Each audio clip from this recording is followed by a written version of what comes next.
My name is Gum Gum. Fuck, I knew this was hell. First official roll of the campaign, boys. Roll me an Arcana check, buddy-o. Oh my fucking god! Nat 20 plus 3. No. 23! First fucking roll of this campaign. Oh, no way. It's gonna be a fucking good one. My eyes are gonna roll back into my head. He's having a seizure!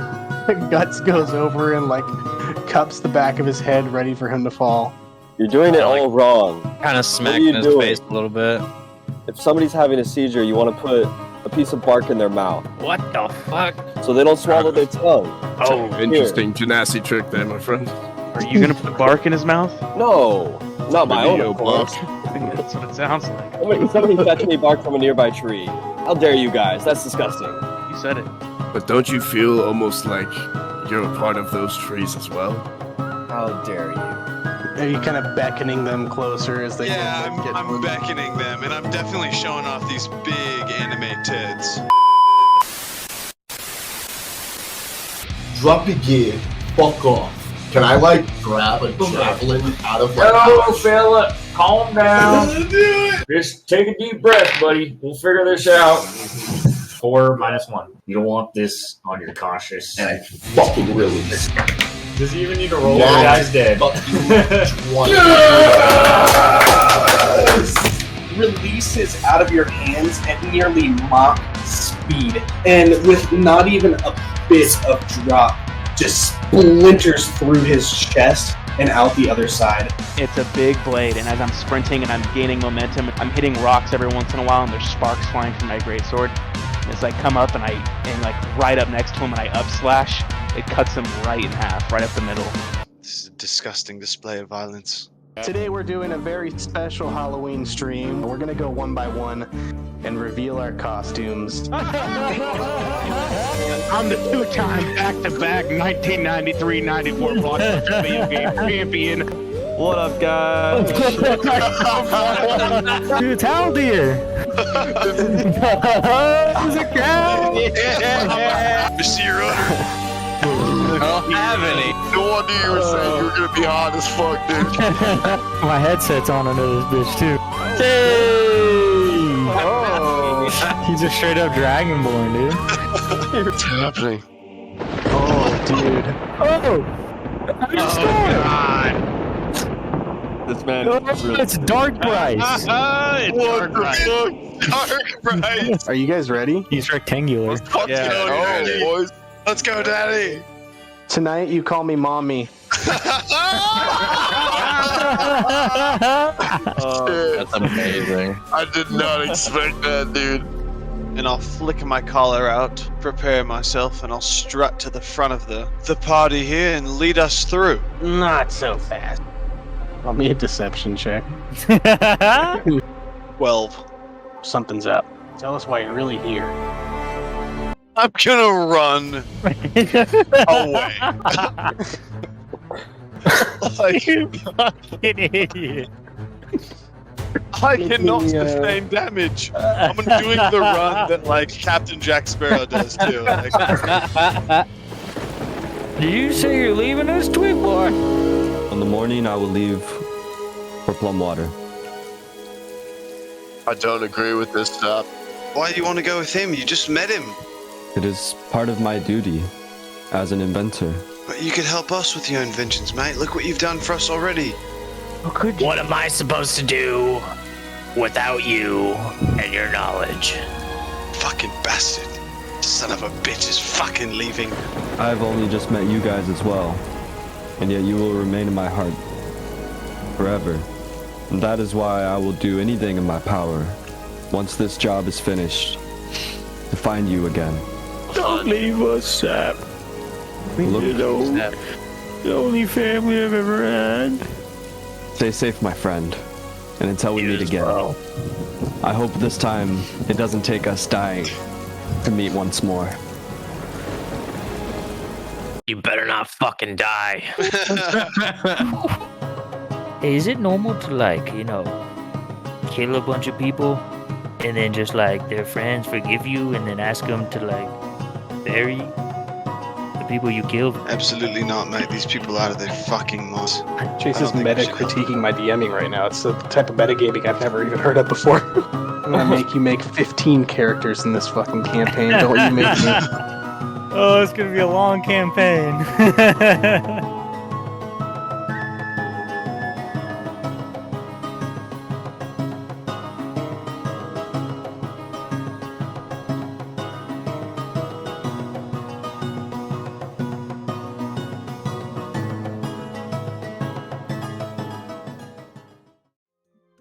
What is up? Good evening and welcome back to another At Advantage Dungeons and Dragons stream. Say hello, my beautiful boys. Hello. Tonight we have a couple of quick things before we get started. As you can see that there is just a still frame of our wizard Casper. He is missing out on tonight's stream, but no worries, not to fear. I will play Casper tonight, hence the little cowboy getup. And we also have our Lord and Savior, Bryce, is back. And everybody, quick round of applause for Bryce. We've missed you. Yeah. Hope you had a fun vacation. I definitely missed you. Yeah, Aaron can play now. Good to be back. Good to have you, man. I hope you had a good vacation, but we are glad that you are back to normal life and working for us again. Yeah, for free. Back on the clock. Other than that, just a couple of quick things. Check out our description here on the Twitch channel.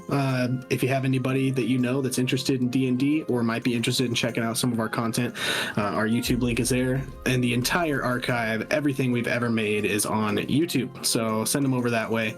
Also check us out on Instagram at Advantage D&D and on TikTok at Advantage.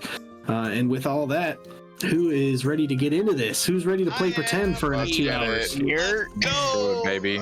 Oh, I'm ready to play pretend so hard. My imagination is flowing. The juices. So previously on At Advantage D&D, we basically had a fun shopping episode. You guys all put in your orders for different weapons and armor. I think Oriel ended up with a pair of boots, and a few swords were honed, and another sword was purchased to the dismay of our Dragonborn, who said, hey, I should have just honed my sword, man. I should have just done it the way they did it. Fucking stupid. A new drinking game was invented at dawn of a new day, a game called Slap Drink, in which players drink beer and slap each other in the face. And that was a good old time. It ended up sending the entire tavern into a frenzy of playing Slap Drink. You then made your way... Oh, actually, Casper also... Or not Casper, Oriel, you also got a alchemist kit and a little bit of instructions on basic alchemy. So I'll fill you in on that information as we go along. I forgot to set up a little template for you. I'll shoot that over to you after tonight's session. But for tonight, I'll just kind of give you verbal instructions if you end up doing any of that. Sweet. Yeah. You guys made your way out of Cragwillow for the first time since arriving and since slaying King Marcus and ending the malevolent sin that was taking over the entire city. You made your way to Guts's old family home. Yeah. Where you sent all the sort of refugees from the flooded Thieves Guild tunnels. Nobody was there anymore, but everybody was able to check out where Guts' stomping grounds were, to kind of see how he maneuvered around the plateaus and valleys of this sort of hazardous area he lived in. And Guts found a little keepsake, a beaded bracelet that he had made for his mom before she passed when he was a young little kobold. After that, you guys decided to travel through the night, making your way out of the valleys and plateaus of the Cragwillow environment onto a large sort of pasture, into the field and towards a road in the distance. We picked up right where we left off with you guys setting foot into the unknown once again. So here we are. The floor is yours. Oh, what time of day is it? It is just after sunset at this point that you guys decided to set sail through the night, so to speak. And you're beginning your journey here as the sun has just set behind you, or I guess ahead of you as you're traveling east right now towards the Golden Spire Mountains. Guts, mate. Why? This darkness is making me remember of a little trinket we had. Do you have any idea where Nar is? I left it in the sewers. Fuck. Yeah, I forgot to grab it. You left it with Oops. children, though, right? Like, it's being used. Yeah. I remember. It's being taken care of. Sure. We'll have to double back for it eventually, because, it's pretty sick. Yeah, and that's ours, obviously. Come on. And well now, partner, maybe if we ever run into that old fella Sap, we can just have him make one for us again. Have him make another. Yeah, I'm sure he could do that. He's done lots of things. Yeah, excellent, Casper. Thank you for the little blip there. You sound wildly different today. I'm not really sure what's going on with you, but... He might be getting sick. I'm feeling a bit under the weather today. Yeah, one might say. We'll make some soup. Yeah, should we make a camp and maybe just travel in the morning? We can make some soup right now. We can do that. What soup? Just a bunch of shit. It's like water, mate. I'm down to try anything. Sweet. What say you guys? You want to make a camp? Let's do it. Sounds good to me. I'll start collecting wood. Can we get off the path a little bit? Yeah. Find a nice little plateau. Australian today. Oh, it's switching it up. Yeah, you guys are you're on sort of this rolling hillside with plains and pastures. It's quite wide open. There's not a lot of tree cover. There's pros and cons to that. You can see for miles, and you can see if there's anyone approaching or anything like that, but also it's a double-edged sword because people can potentially see you. You didn't really ask a whole lot of questions about what this journey ahead might look like in terms of potential dangers or anything like that. So role play this however it be that you guys might, whatever mindset you have going into this, whether you're overly cautious or sort of lackadaisical about your journey here. So I'll leave that up to you. I feel like I'm not gonna take any precautions as far as I'm not too worried about it. Yeah, I'm kind of setting up a camp under the stars, some cowboy camping style. Mm-hmm. Just a fire pit and some bedrolls, something simple, something quick. Easy, I'm gonna help Oriole collect wood. Yeah, and it takes a little while. Like I said, there's not a whole lot of tree cover here, but there is, small patches here and there.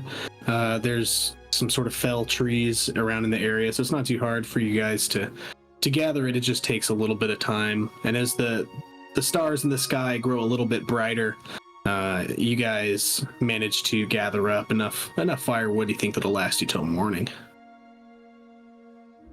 Sweet. We need a bard, boys. These camp nights would definitely be a little bit easier with a bard on our team. Nuts, can you sing at all? No. Not a little bit. I'd like to hear Gabriel try his hand at singing a song. I've heard of great dragonborn parts in my past. Well, that's not me. That's not me, brother. I can't sing. What about you, Casper? Oh, no, you give it a shot. Come on now. No, I'm sure you've got a good country voice. I'm sure you have a ballad or two. Well, I'll sit here and think on it for a few. Maybe I'll surprise you.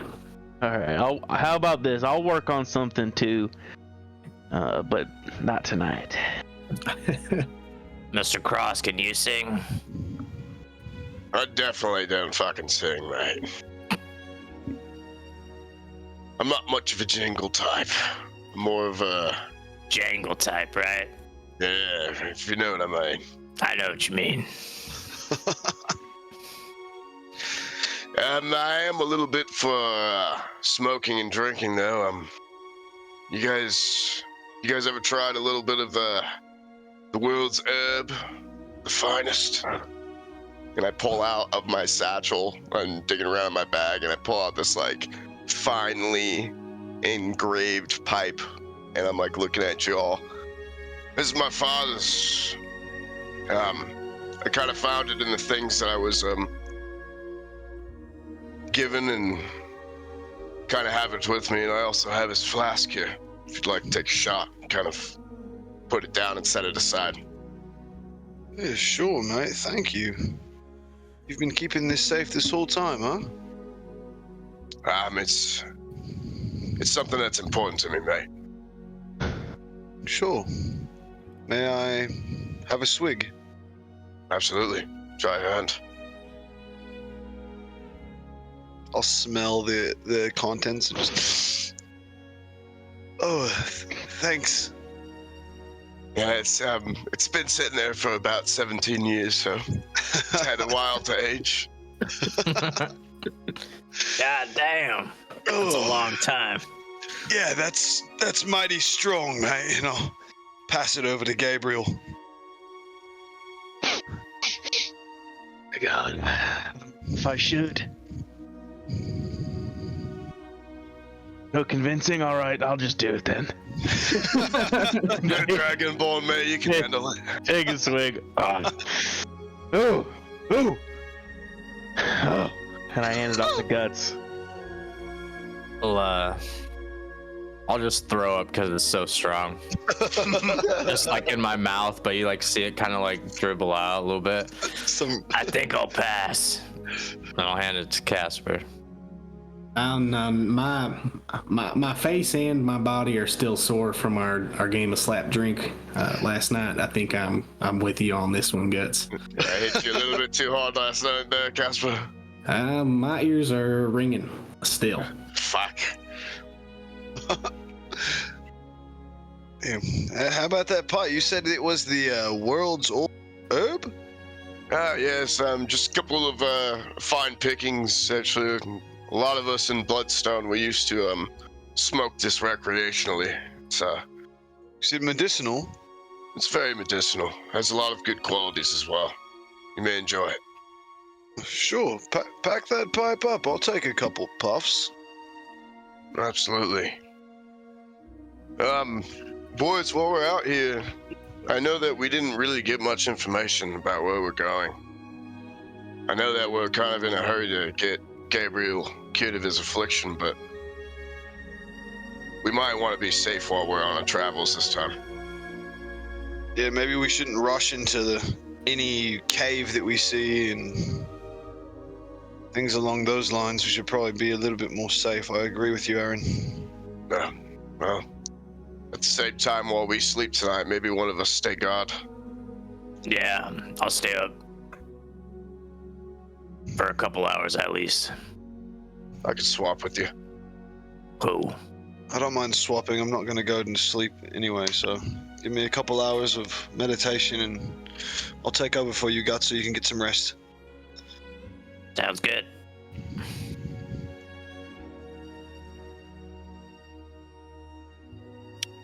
And the fire crackles away softly, and this still air along this rolling hillside that you guys have made camp along.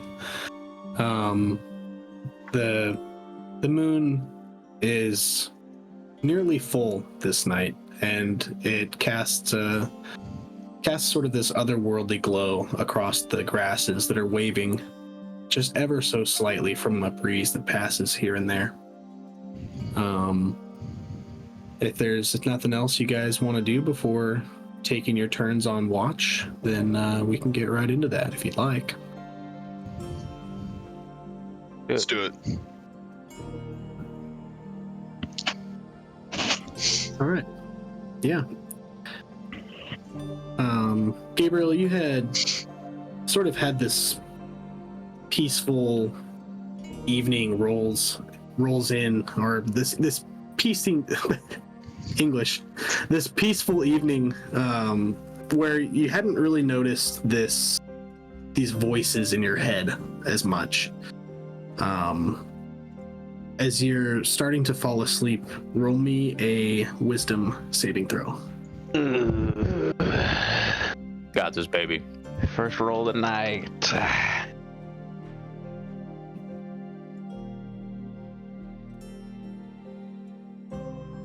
12.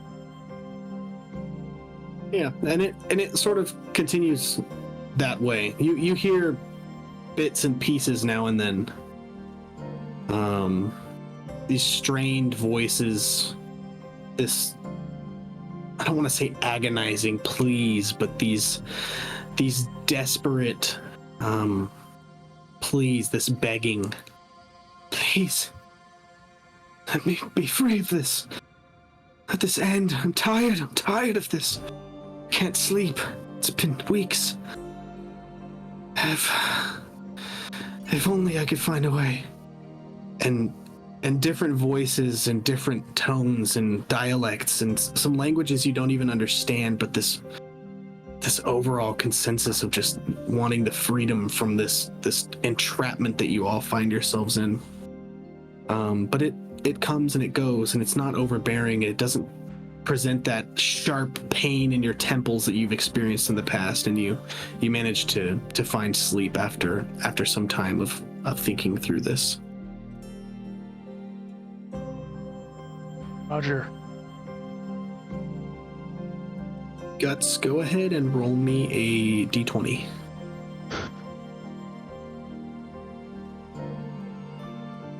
$19. Yeah.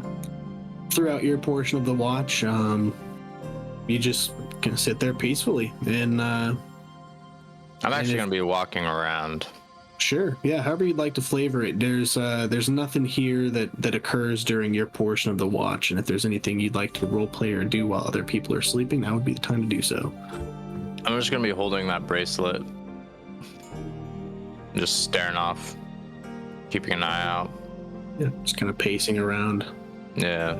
Tumbling it through your fingers, and you can feel the wood beads. They're sort of still rough. They were never finely created, never sanded down. And you can feel that wood grain tumbling between your fingers as you step around, looking into the distance on a clear night sky like tonight, and you can see quite a ways. But you don't see anything approaching. Cool.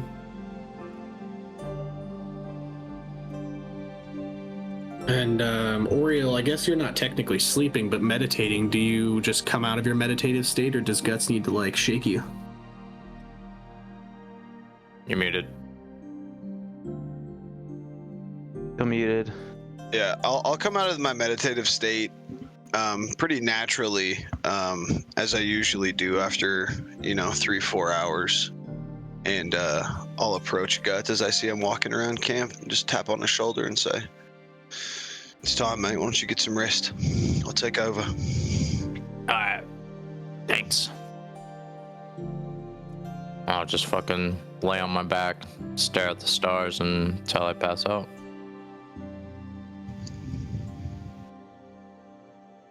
Beautiful. Yeah, I'll find a nearby boulder and just kind of watch the road on both sides for the rest of the evening. Yeah, you go ahead and roll me a d20. Oof, 3. Yeah. You, as you're sitting there, you get sort of this chill down your spine. That sort of feeling that something is looming in the air before you start to hear this soft whoosh, whoosh, whoosh come from quite a distance, you hear it growing louder and louder and louder, and you see about a half a dozen shapes in the night sky right above you. They roll me an intelligence check. Oof. Okay. Baby. Yes.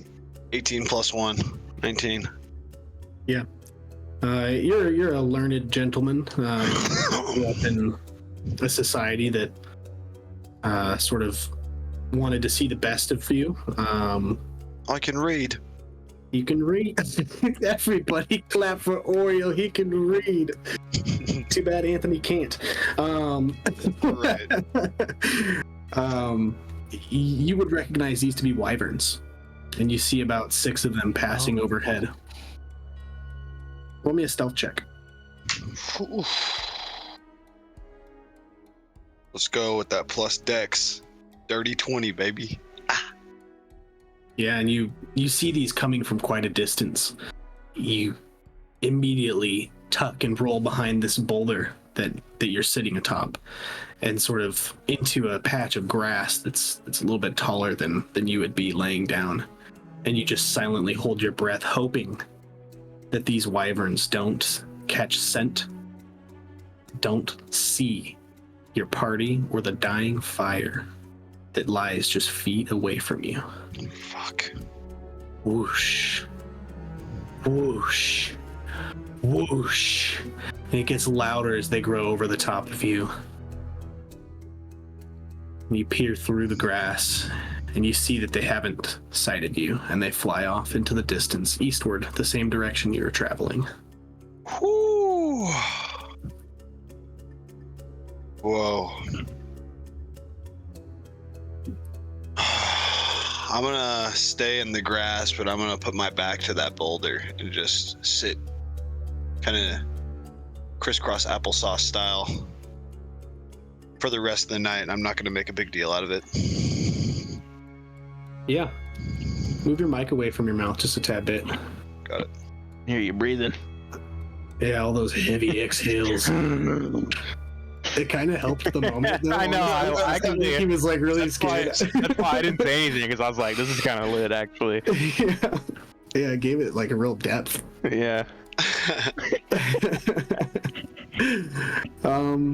Yeah, so the night goes on, and you see this dark twilight sky, this moon start to set into the distance behind you, or the direction that which you came, and you see the sun slowly starting to peek over the hilltops. You see those cotton candy pinks and apricots of a brand new day.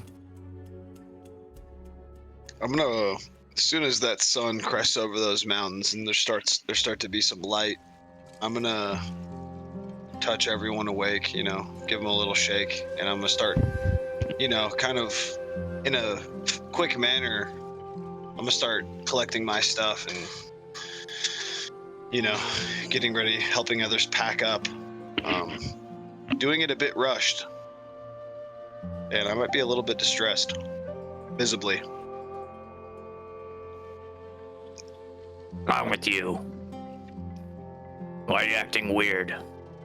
We should really get going.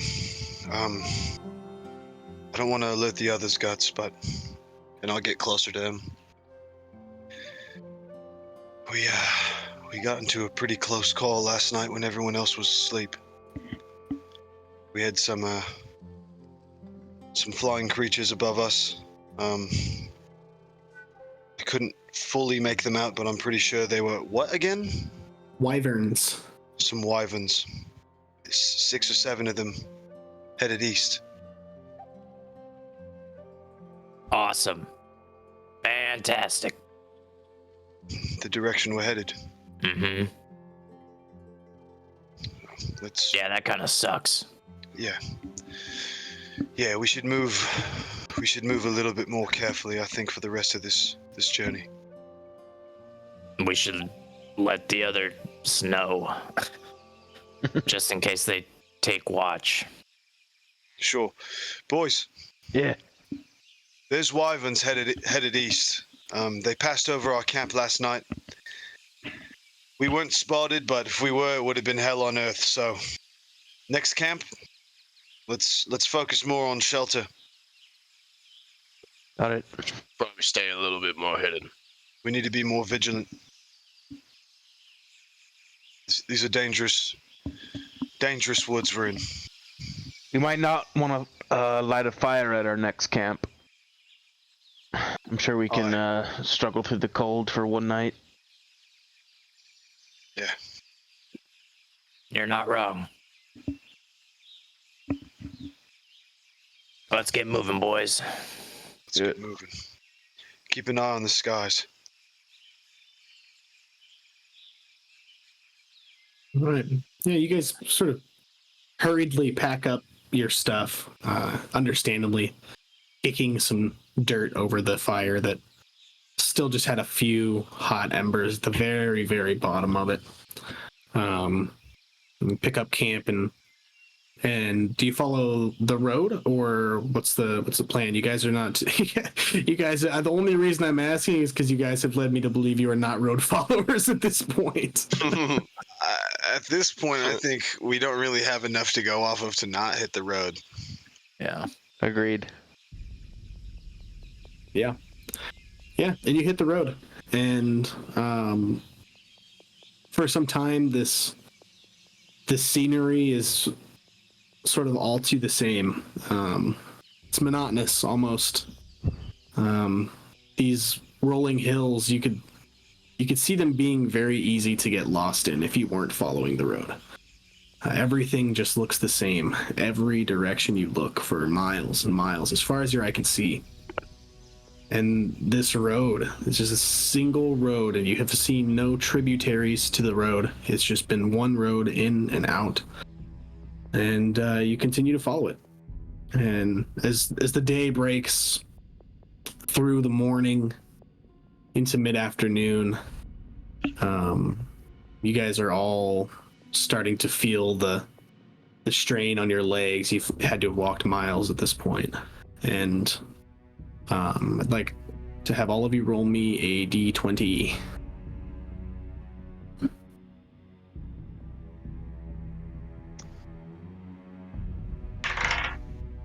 Dude, this dice rolls low, bruh. 7. Finally. Expecting a high roll from you. Yeah, okay. What roll was it? Just a d20 roll. Oh, just a no modifier. No modifier. 17. Gabrielle. 2. Hey, let's go, brother. 2 2s. 2 2s. Let's Casper roll. Yeah. I didn't think to roll with Casper. Well, can either make things better or worse for you guys, so let's see. Casper rolled a nat 20. Let's go. Casper rolled a nat fucking 20. Country boy. Boy, Casper. So the way it's going to work is anything below a 5 is considered a failure, which will result in some kind of encounter for the day. Any successive roll below a 5, so say you both rolled 2s, that would be just increasing the likelihood of it being a dangerous encounter versus a friendly one. If it's already a dangerous encounter, it'd increase the likelihood of it being very dangerous. Nat 20 is 2 successes. So evened out the two rolls where you guys each had under 5. So for today's portion of the journey, there are no incidents. You just travel along this pasture, these rolling hills finally sort of come to an end, and you guys can see a more sparsely wooded area. It's not like a very thick, heavy, dense Curse of Strahd woods, but it is wooded, and there's a path that leads through the woods, this same road that you've been following. And these trees are pine trees. They're not the big, beautiful, leafy trees that you guys have seen so much on this journey, specifically where you started. but these are pine trees, and it sort of signifies to those of you who pay attention to that kind of thing that the climate here is going to begin to change. You can see just beyond the woods, sort of by standing on this hilltop that leads down into it, a very faint outline of these very grand, imposing mountains in the distance.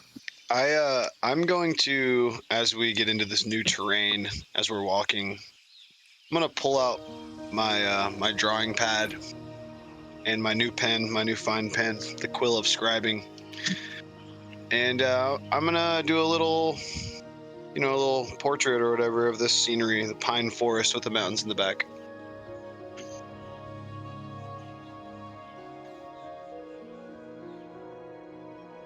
These trees smell really good. They sure do. Hey, what you drawing there, Oriole? Just the scenery. Just keeping a log of our travels here, and I'll flip through my book for you.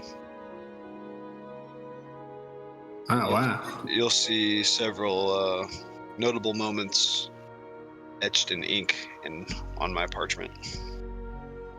Wow, is that there? Guts getting fucked by Blackthorn?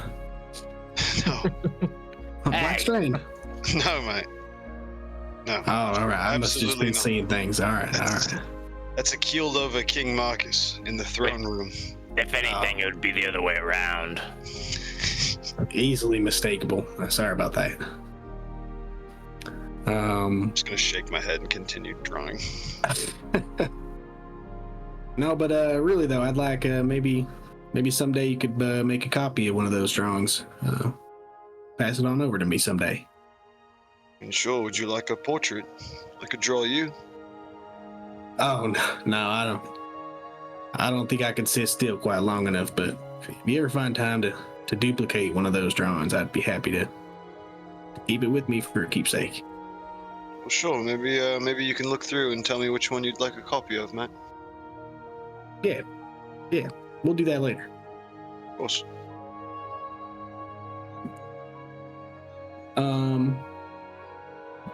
Yeah. At this point in the day, it's nearing sunset. There is the scene that I laid out in front of you, and go for it. I think we should create a bigger radius, and maybe we should all look for a spot to make a proper shelter. Good idea, though, mate. Yeah, I pull out my hand axe and start chopping down some trees to help.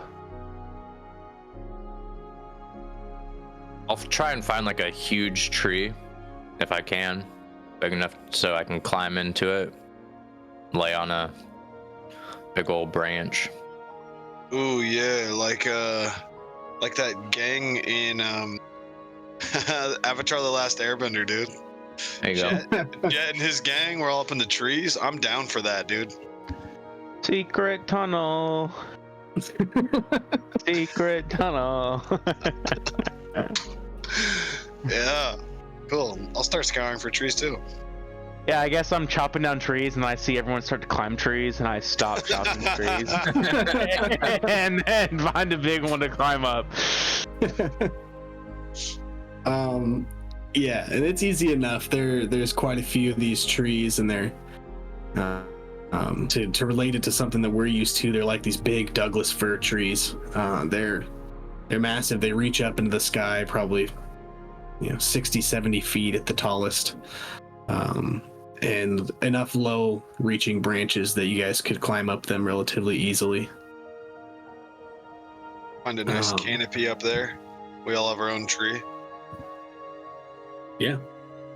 I like it.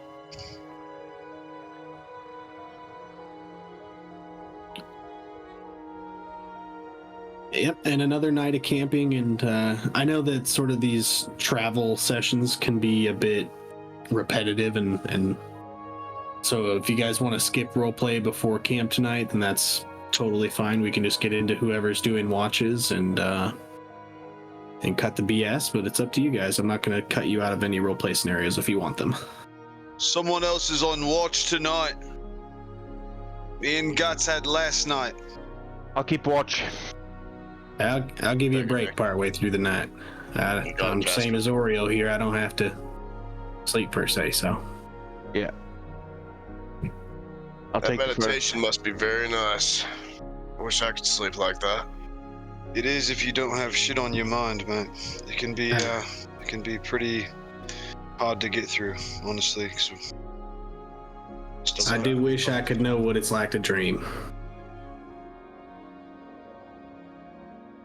Anyhow, all right. Well, yeah, I'll go ahead and let me know when you're ready there, Aaron. Or Gabriel. I'll wake you up. I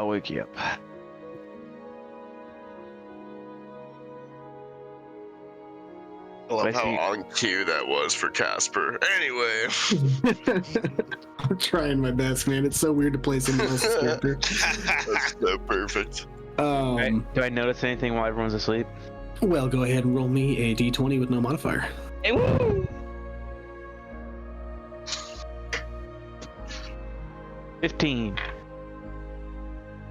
Yeah, just chilling in a tree. You might be a little bored or lonesome as you're up there, the only one awake. If there's anything you'd like to do while everyone else is sleeping, and now would be the time.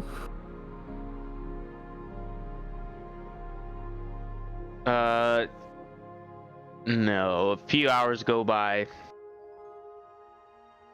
Casper. And I throw a pebble at Casper. Hey. I was deeply focused there, son. Yeah. That's why I had to throw a rock. I yelled your name a couple times. Yeah, when I get like that, it's like I'm reading a tome and I just can't. The words just don't reach my ears. But all right. Well, my eyes are getting real heavy. I'm about to fall asleep, Casper. I need you to take over. All right. I'll do that for you. And you see him sort of get out of this whatever meditative position he was sitting in and swing down a couple of branches onto a lower hanging branch and looks intently into the distance as you find a comfortable place to sleep.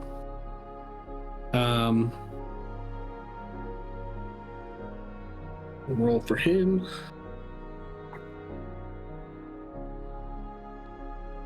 And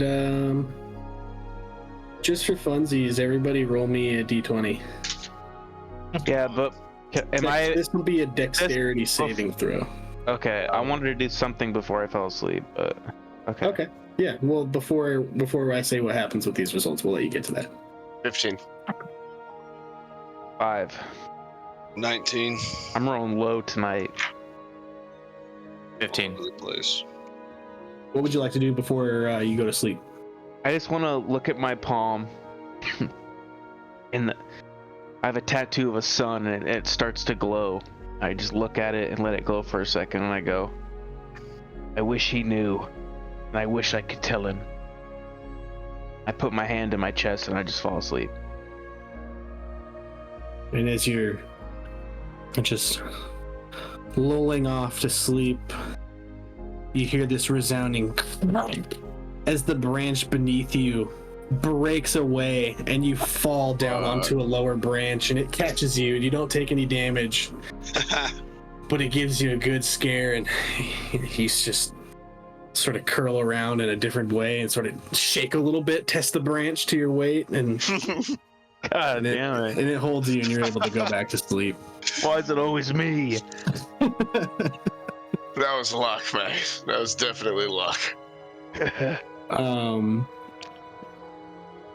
And when you guys all rise in the morning, you notice Casper sitting there sort of flipping pages through one of his books.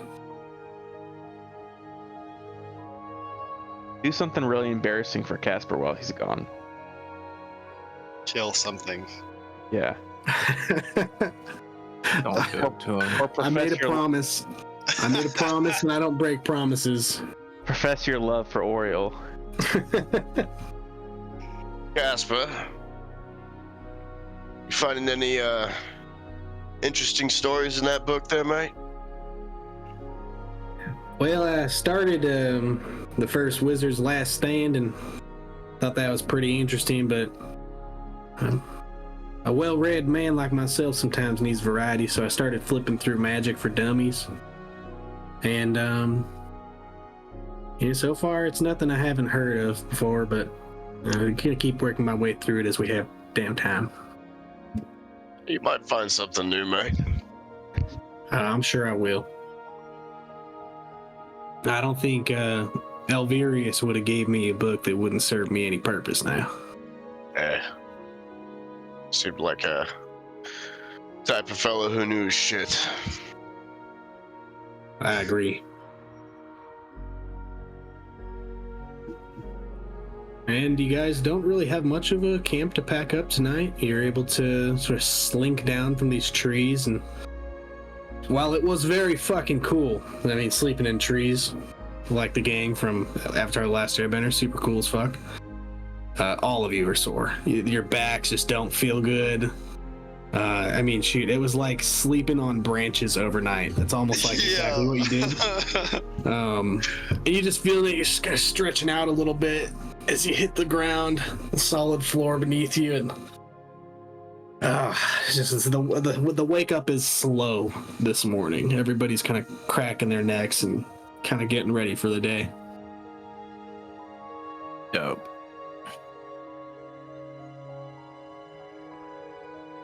Oh, we haven't seen a soul so far. Starting to get a little nervous for this journey. I'm honestly surprised. But, oh well. It's not a good sign. People aren't traveling on this road, and it makes me curious. Yeah, I kind of agree with you, actually. There isn't a single soul we've seen on this road. Makes me think this road might have a bad backstory. People might be afraid to travel on this road. Does anybody know if we're even fucking getting closer to this place? No idea. Those mountains seem pretty far. I don't think we're that close. I know we have to pass these mountains, and then we're gonna find ourselves in the Solon Sloth Bogs, and I have a feeling just by the name that could take a little while. So I don't think we're that close. Fantastic. I think we have quite a journey ahead of us. So. Yeah, and the way that Elvirius described it to you, it was like almost a week-long journey. Like, depending on how fast you moved, and I think he said 4 days to 7 days. 4 days definitely would have been if you guys stopped and got horses. Yeah, we were gonna check too. That was the funny part. We were gonna check. I know you all left Guts' house, and you're like, wait. We should have got horses. Nah, fuck it, we're good. So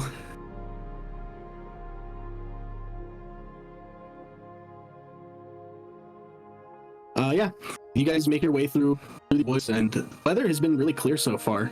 The time passes by slowly. You guys are able to sort of just talk or walk in silence, and as time rolls on, I'd like everybody to roll me a d20. That's why I like the traveling sessions. We get to roll. Oh my god, that one. Just I rolled that one. No modifiers. No. 18. 18. 13. Let's go, baby. 18, 13, nat 1. Yep, that one. And Casper rolled a 2. Oh shit. Oh. Not one to fucking 2, dude. Since the only person here who has one is Anthony, please roll me a d100. Oh fuck. Oh fuck.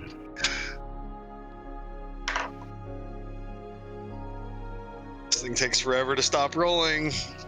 I know, I tried it at your house and it just kept rolling off the desk. 38. 38. I like that roll. Interesting.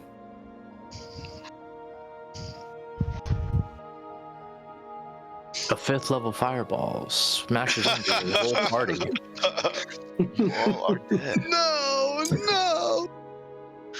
You guys are making your way down this forested road, and ahead there is a massive tree that has been felled. There's heavy vegetation on either side of the road, and a broken wagon, crates, miscellaneous goods, and items strewn about. You see, in front of that felled tree, a freshly killed horse and several merchants that are dead. What the fuck? Hold on, mate. I'm gonna kind of like stop Gabe for a second. Mate, we're able to see if anything's around this area before we need to go in there. Okay. Track your phone. As he does that, I get down on one knee.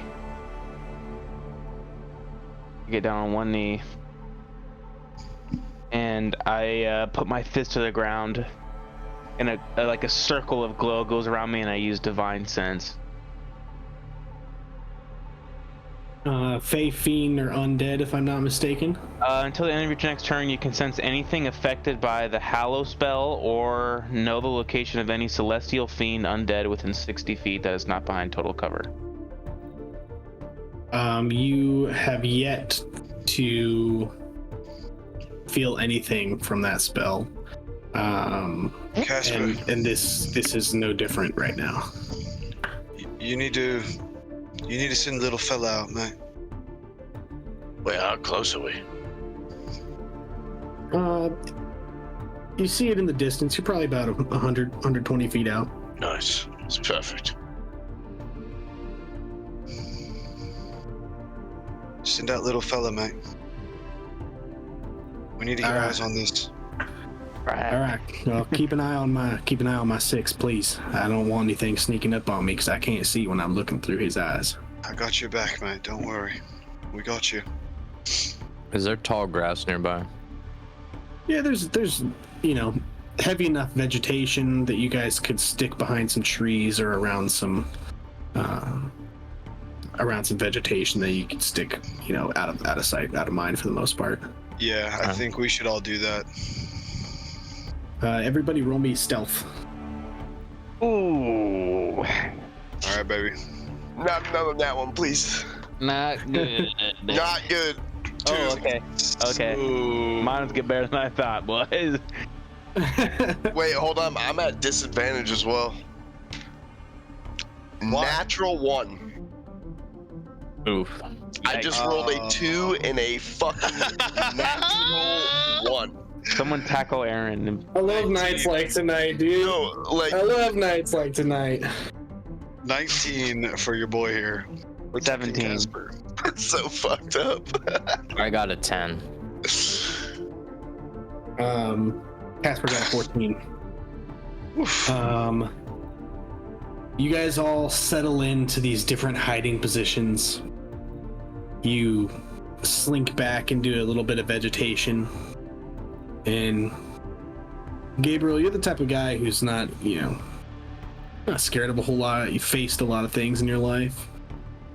Aaron, I think I said Gabriel. Did, and I was nodding my head. Aaron, you're the type of guy who's seen a lot, not afraid of too many things. You faced a lot of battles, but this takes you by surprise when you lean back into this tree and you're sitting there for just a moment, and this gigantic hand-sized spider crawls down right over your face. You let out just a quick stifled as you just bat it away, and you hear for a moment, and you listen, and you hear a rustling. It sounds like it's in the distance down the road from you. Oh, shit. There's plate-sized fucking spiders, boys. By the way, Squish him! Squish him. Squish him! I don't want to Wrestling time, boys. Can I say something real quick that I love? It's like when Daddy goes like above an octave, like yells, it goes completely silent on his mic. And you can just see him like make the movement and the noise, but you don't hear anything. And I actually think it's like better. I got this different mic and everything, and I like it. I was hoping it would fix that, but I think it's something to do with my Discord settings. It has a certain level of like decibels that it'll cut off. I like it. Keep it the same. That's okay. Whatever, man. Just gonna have to spend all this money on brand new equipment. No, I'll be so sad about it. No, keep it the same. Keep it the same. Oh, stuck to get a bunch of cool shit. Oh man, now I need to get an audio interface. And, yeah, you don't hear anything approaching. You definitely made a noise there, but you don't sense that anything is coming at you for it. Yeah. Boys, I kind of got fucking scared by a little spot in there. I'm not gonna lie, but it's fine. The distance. Trust me, there's something fucking out there. We're really close. What's little fella seeing? Combat, I feel. Yeah, what's little fella seeing? And sort of as you're saying that, you see Casper's eyes roll back into his head, or back into normal vision from being rolled back into his head, and says, I couldn't see anything, little fella. If there's anything over there, they're well hidden. Okay, I have an idea. Everyone. I'll go out and pretend to be a lowly traveler by myself. And if or when I get ambushed, I'm trusting all of you to come fucking save my life. Right. We will. We draw them out. Risky. We draw them out, and you guys fucking handle them. I like it. Ambush the ambushers. Yeah. I like it. This is clearly a setup.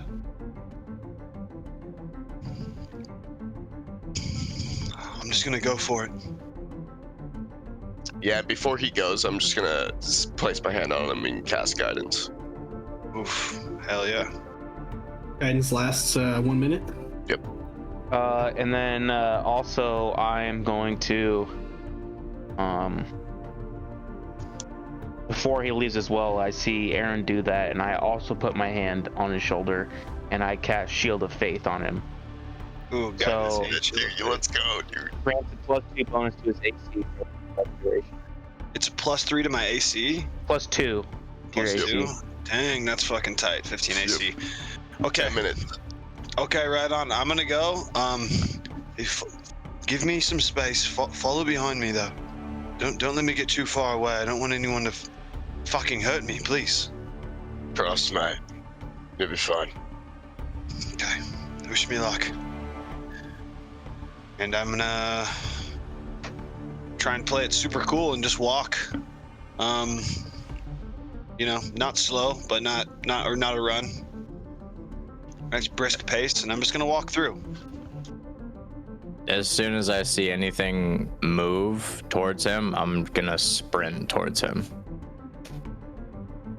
Okay. As am I. So just with the we all are. meta mechanics of this are gonna work like this. In D&D, when you hold an action, that is all you're holding. So you can hold like a dash action if you want to use movement in that case. But say like your turn comes around in combat, if you haven't moved and you haven't used a bonus action, you are only able to hold an action.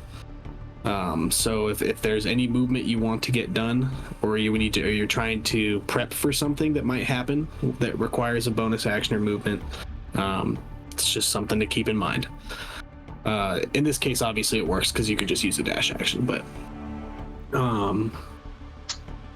just a little tidbit for you. Yeah.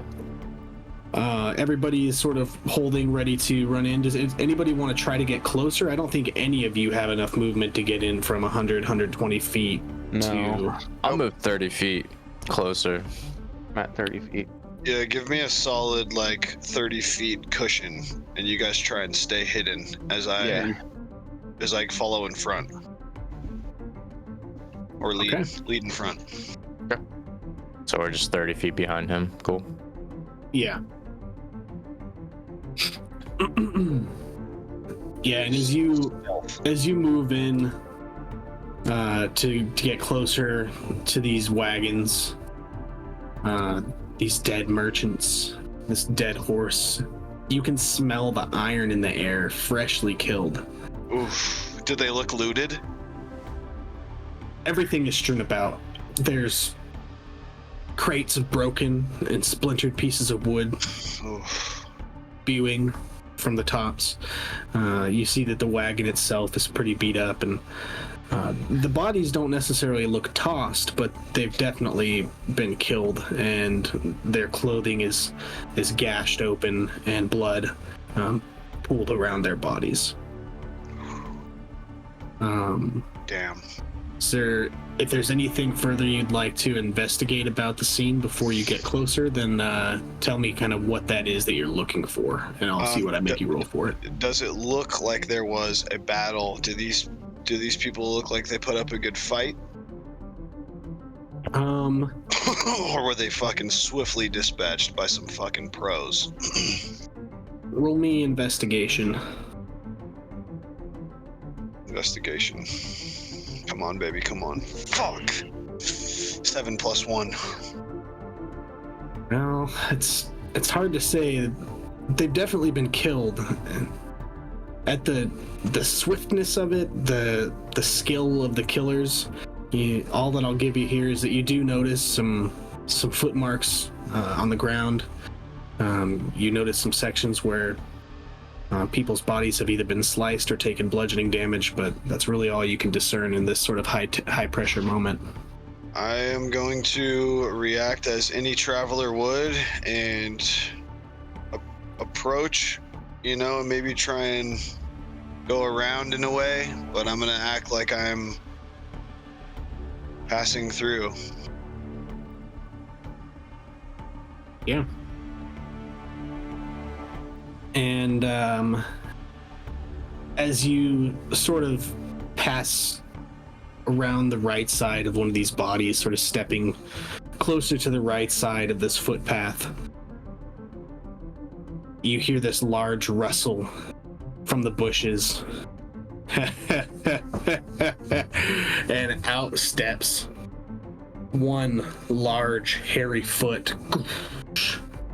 Another large hairy foot. Goosh. And you see this 6.5, 7 foot tall furred with just some spiked leather armor and a big spiked mace. This is a bugbear stepping out towards you. Hey guys, looks like we got some more fresh meat. No need for that. No need for that. I have coin. Oh yeah? How much coin got? 200? What do you think? He got some more coin, and you hear these little sniveling. I think he has more. And I'm wearing jewelry. You see these 4 goblins approach you from behind. And they're about a 10-foot distance on each side from you. Maybe 5 foot 4 of them? Distance away from you. 4 goblins on one side of him, and a bugbear standing on the other. I'm completely surrounded, and now's your fucking cue to do something, because I'm fucked. How far away am I? I think you all said you all moved 30. In about 30 feet. Yeah. 30 feet away. So we'll split the difference. I said 120 to 100. We'll say it was 110 to start. Each of you moved in 30. You're all sitting about 80 feet away from him right now. Fuck. Oh, I said I was thought going they were to be gonna 30 like feet 30 away feet from away. him. Yeah. Oh, okay. 30 feet away from me, following me up. From Oriole. Okay. Yeah, then I misunderstood. Yeah, you guys are... Casper's sitting back a little ways. Typical.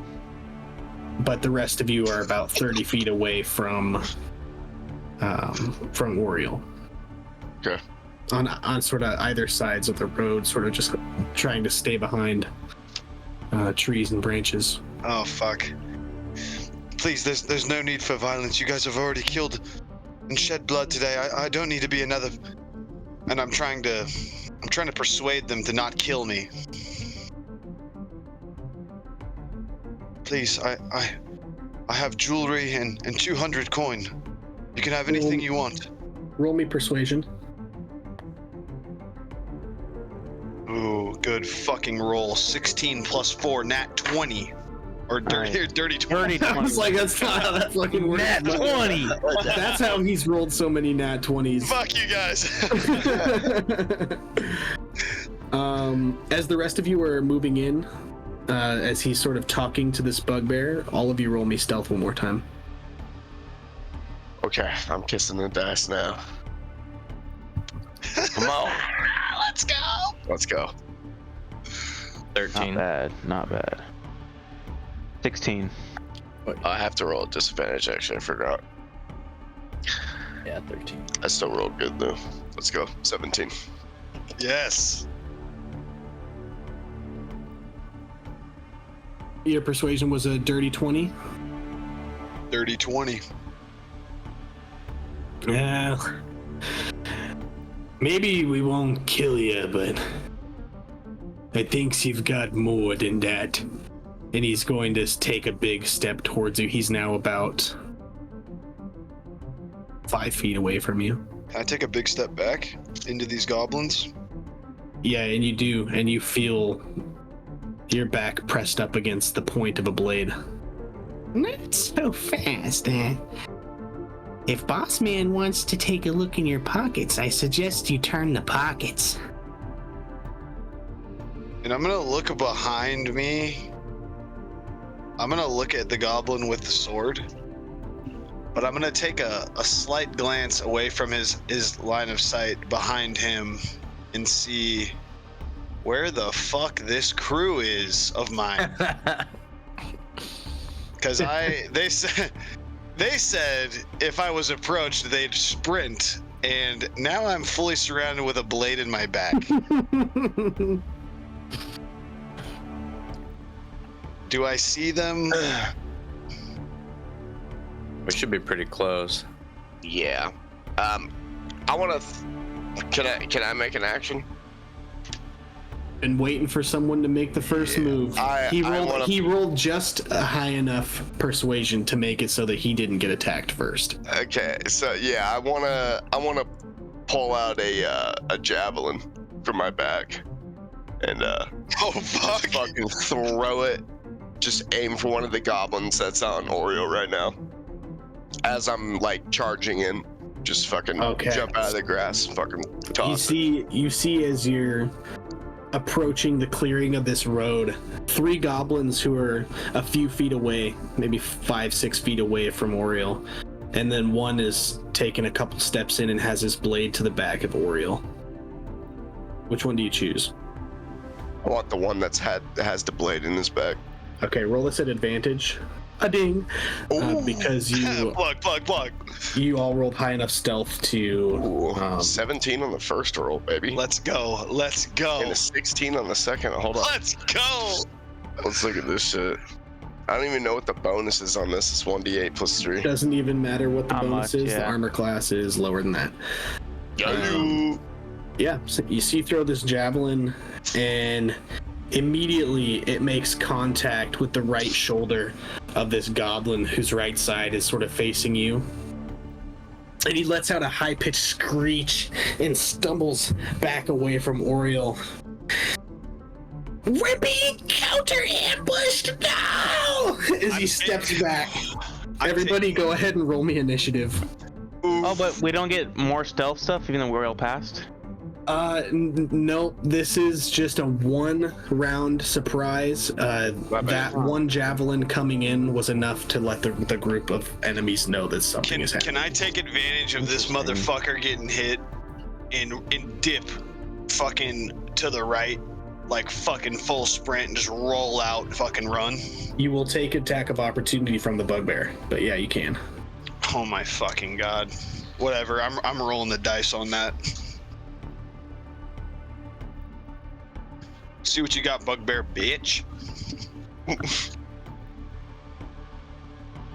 immediately as you start to roll, your shoulder sort of tucks into the ground, and I believe a 16 hits. Oh, just barely. And boom, right into your legs that are just splayed out, getting ready for this roll. You get smashed by this giant spiked morning star. Fuck, dude. Oh, shit. Ooh.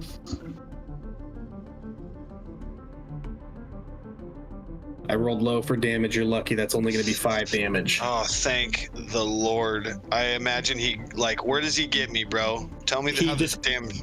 You go to sort of jump and roll out of the way.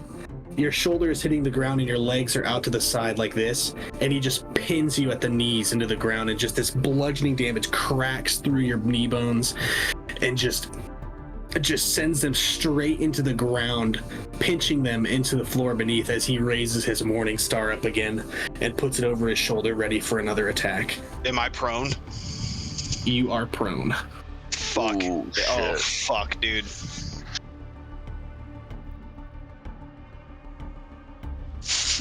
I'm gonna let out just a guttural scream. Because I'm pinned to the fucking ground. Oh, shit. Okay. Did everybody already roll their initiative? Yo, 21. Well, that was... Holy shit, guys. That was a lot of numbers at once. This is math class. Anything 25 to 20? Yes. What's yours? 21. 21.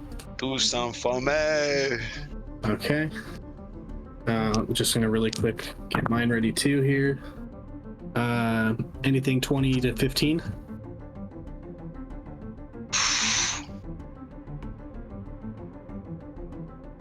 You might be in trouble.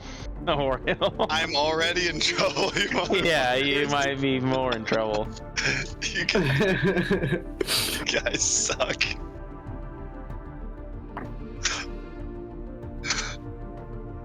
I got a pretty good spread over here. 15 to 10. Oh God. Oh, yeah. This is bad. This is real bad. Really bad. Okay. 10 to 5. 5. I rolled a nat 1. Oh my god, throw those dice out! That was your third nat 1 of the night. Yeah, I'm gonna throw that out of my box for a little bit. Get that thing out of here, bro. Third nat 1 of the night. 5 for guts. Yeah.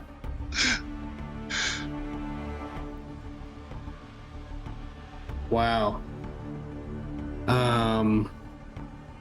5 to fucking 1. Got 1 for 4 for me. Okay.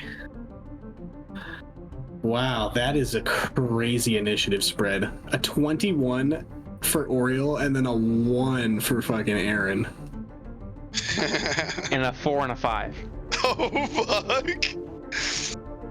Bryce says he'll cue up the death music for me. Motherfucker. I'm so glad to have Bryce back. Me too, dude. That's so good. At least give me a cool send-off, homie. Okay. Oriole, you're at the top of initiative. So you're prone, legs just got fucking squished. What do? You are right in the thick of it. You're still within melee range of these enemies. Oh shit, within melee range. Specifically of the bugbear. Yeah. You can take a disengage action. It would just take your action away from you. Yeah, Can I use a dash action even though I am prone? And will I take another opportunity attack? So that's the thing. Being prone, you use half of your movement to stand up. That doesn't take an action, it just cuts your movement in half. Taking a dash action would double your movement, so you would get a little bit of it back, but you would take an attack of opportunity. If you stood up from prone and then took a disengage action, you could get half of your movement away, which I think is like 15 feet, but you would not take an attack of opportunity. But isn't a dash an additional 30? A dash would add an additional 30 feet, but he'd take another hit. Yeah, I'm gonna not risk it for the biscuit, and I'm gonna disengage and just stand up and try and fucking hobble away and get as much distance as I can to kind of collect myself. Cause that that got me good, dude. But you're not gonna dash? No. He's disengaging. He's disengaging, so he's about 15. He's 20 feet away from the bugbear now. He was already 5 feet away, which is within melee range. I'd like to kind of run into the tree line a little bit. Okay, just try to find some cover amongst the trees. Yeah, get some half cover and collect myself. Okay. Is this theater of mind working for everybody? I got a clear picture of what's going on. Does everybody else have a clear picture of what's going on? I mean, I don't know where the goblins are, but yeah. The goblins were to the left of Oriel as you guys approached, and the bugbear was to the right. They were all about 5 to 10 feet away from him. But it's 4 goblins on one side, a bugbear on the other. And you guys are just down the road from those fuckers, about 30 feet away. Got it. Okay. Alrighty. Next up in initiative is going to be the goblin who took the spear, the javelin in the shoulder. And he's going to take it and just snap off the end and let out a little bit of a cry. He is going to... as he does so, he is going to scream, and you see this pale purplish sort of energy appear around the ankles of the bugbear. You're not sure what that is. Next up is going to be another goblin standing behind. This one is sort of outfitted with heavier armor, and he has this sword and a shield in his hand. He just dashes the sword on his chest and goes, "Yeah!" and immediately starts taking off with his little tiny legs towards Oriel in the woods. Is not able to quite get all the way to him. He's about 5 feet away from the right side of the tree line here. Next up is actually going to be Casper. Casper is in the background, probably about 25 feet behind you guys, or about 50 to 60 feet from the circumstance that's playing out here. I forgot about Casper. You're gonna see him sort of take his quarterstaff, his staff, and sort of slam it into the ground. And you see this energy sort of coalescing at the tip of it before he casts a spell in the direction of the bugbear, all of the goblins, and it just emanates in this whitish energy that coalesces amongst the entire group of enemies. And the 3 goblins that were still standing nearby are all sort of trying to lift their feet, and their feet are all stuck in these webs. He casted a web on them. Nice. The bugbear immediately it just picks his feet up and tears out from the webs, the outside of the radius not being quite strong enough to get to him. After that is the bugbear. He is going to, at this point, I think the only person other than Oriel who he's seen is Aaron, because the rest of you guys have sort of been lying in wait, correct?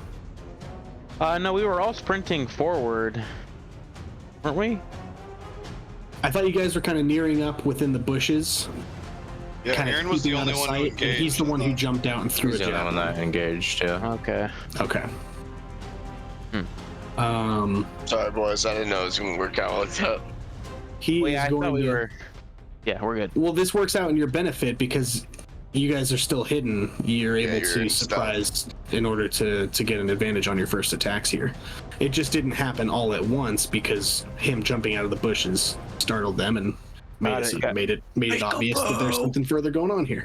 Got it. Unfortunately for Aaron, being the only one who jumped out, became the next target for this bugbear, who's going to sprint 30 feet directly at him with his Morning Star raised and just taking a long, low sweep at the belt of Aaron.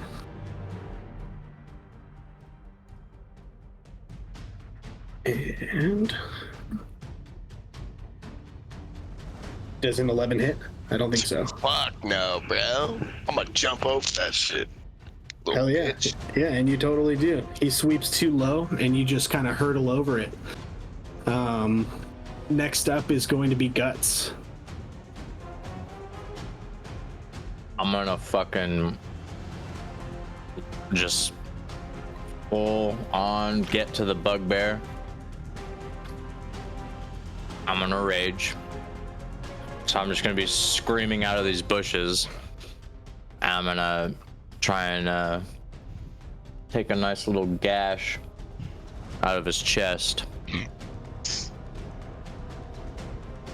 Yeah. Anything?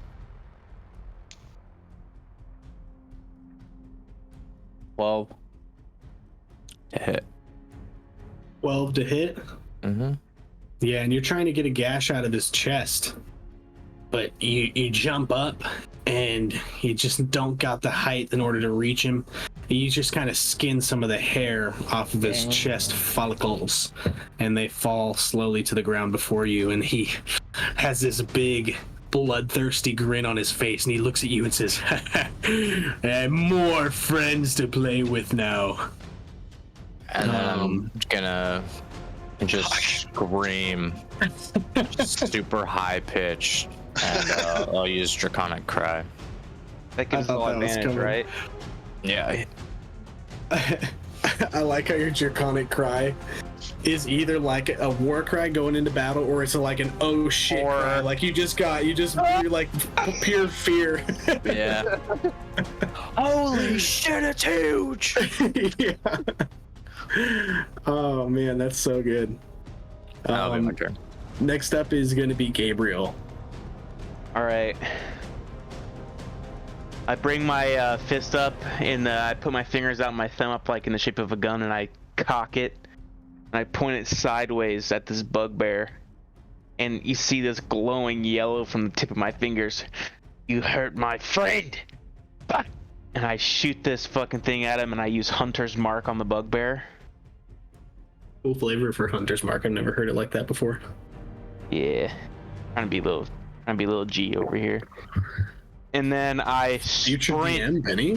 I sprint towards the bugbear, and I kind of like come in front of him, and I kind of dart to the side, and I take a big hack at him with my greatsword.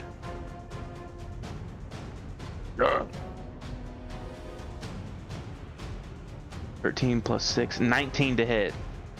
That hit. Plus 6? That's my because I bought the sword, it gave me a +1 to hit and not the other shit that everyone else got. Damn, that's banging. It was originally +5. Shit. And then so 13 and then plus a D6 because of my Hunter's Mark. Oh. That lasts for an hour, my boy. Yeah, and it's a concentration spell. 19 damage.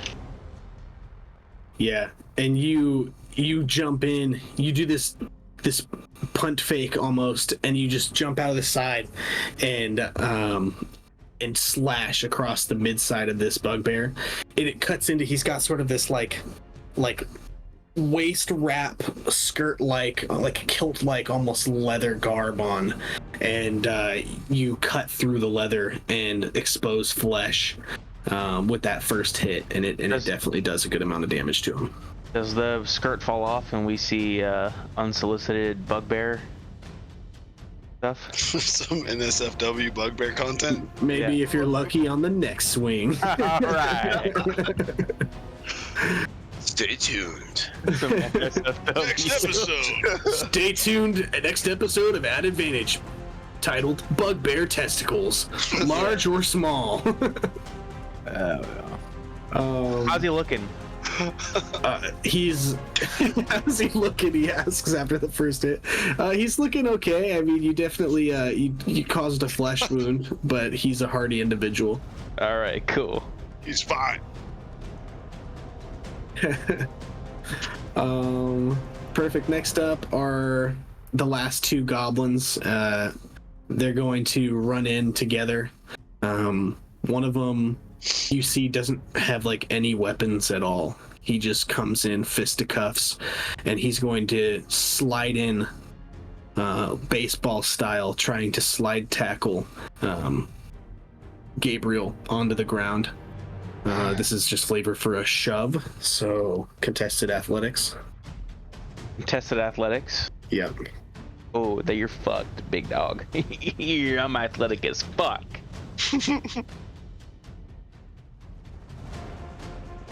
Want me to say first, so that you can lie and say that you got me? Right. 11 plus 16. Yeah, he slides in and makes contact with your ankles, but you plant your feet strongly into the ground, and as he sort of continues this slide, making contact with you, you see him immediately sort of rebound and spring off the ground, and he's just gonna boop, boop, boop, throw 3 punches straight into your nuts. No way. A little fast, little Mike Tyson ass bitch. Little fucker. I got a 14, a 19, and a 2. 19 hits. 19 hits. The first couple punches just ding, ding off of your plate armor, and one of them just finds that perfect spot. You know, like when you're wearing a cup and most of it doesn't really affect you? Yeah, but every one once ball in a taken while- out. Every once in a while, you take a shot from the baseball after running a base, and you're a little loose in there. Just clips one nut. He clips one nut right on the side. And What the fuck? Y'all wouldn't know. This is getting risque, dude. Oh no, that's why I laughed. And it pops out, and we all see it. Yeah, you pop one nut. if anybody's watching this with their kids, this is now the time to tune out officially. It's about to turn into fanfic, bro. As Anthony said, NSFW. Oh man. Last but very much not least is... Wait, how much damage did I take? You took 4 bludgeoning damage straight to the ball sack. Straight to the nut sack. Got it. Awesome. That's a heavy nut attack, dude. Are all these goblins like in a bunch? They are not anymore. So to set the scene for you guys, we've got Bugbear. Sort of right on top of him is you, Guts, and Gabriel. You've got 2 goblins. Actually, speaking of which, it's not Guts' turn, because the other goblin is going to use a slingshot and try to shoot at It was Oriole. Guts' turn? I thought it was my turn. Yeah, I've got everything all fucked up right now. Slingshot attack misses Oriole. I forgot to do the second goblin there. Of course it does. Fuck that little bitch. Yeah, so he's sort of still right where everything started, about 30 feet away from you. You've got 1 goblin and a bugbear all right on top of your ass, and you've got 2 goblins and Oriole sort of 10-15 feet in front of you, off into the sort of the side of the road. So right in your face right now is the bugbear and one of the goblins. And it is your turn officially, Aaron. Wait, are we skipping Guts? No, Guts went. I just had it all fucked up. Yeah. It's okay. Never mind. All right. So yeah, I'm just gonna go after this bugbear then.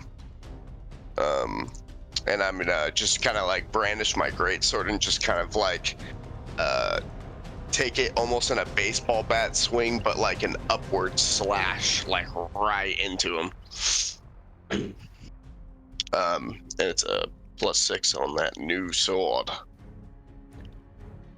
Baby. So 1d4 11 plus 6, damage. 17. Plus 17. what? Nothing else for damage. Oh. Just hits. Yes. All right. And as I'm hitting him as well, my sword's just like gonna cut right through him, and it's just gonna, you see this like, it leaves this radiant reminiscence as I cast Divine Smite. Sick. Like a So- tracer. Yeah, basically right across him. Sick as fuck. And I forgot to mention when I ran those goblins out of there that they did succeed against their saves to get out of the web, so that's why they were able to move in. Okay. On you guys. So plus 1d4 for damage. Or 4? Jesus Christ. That's what's up, Hold baby. on. I rolled crazy.